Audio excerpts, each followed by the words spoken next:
EFT. So what is EFT?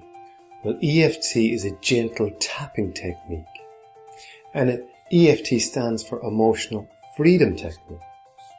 And this gentle tapping technique is easy to learn and apply, where you just tap on specific points on the body gently while you tune into an emotional issue or something that's causing you a problem.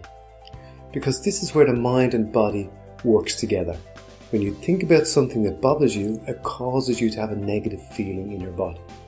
And by tapping on these points that are derived from the ancient art of acupuncture, however, we're not going to be using any needles, just the tips of our fingers to tap on these points, you can restore the balance of the energy in your body.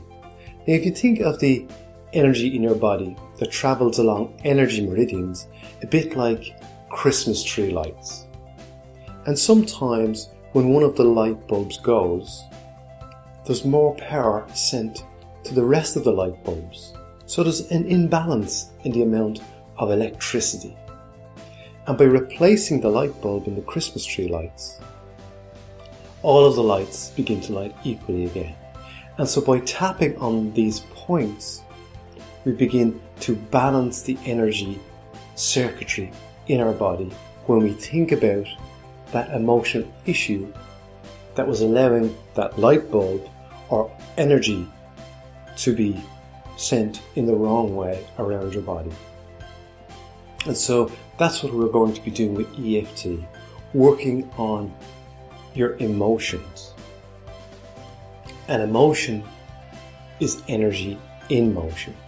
And that's what we want, the energy to be in perfect motion.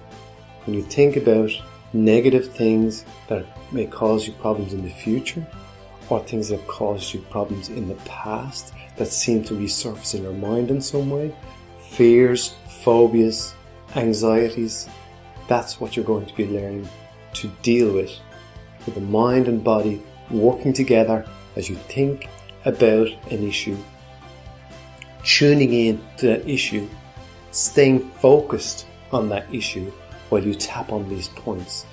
And it is very important that you stay focused and work on specific points of that issue, because there's no point in you trying to bake a cake and think about fixing a car at the same time. You need to stay focused on the ingredients you're putting in for that cake to turn out right. So that's what we're doing here. You're going to be tapping on these points, staying focused on what you're working on, and you'll get amazing results. And so what I'd like you to do now is move on to the next section, where I'm going to show you these tapping points that you will be using while applying EFT, Emotional Freedom Technique.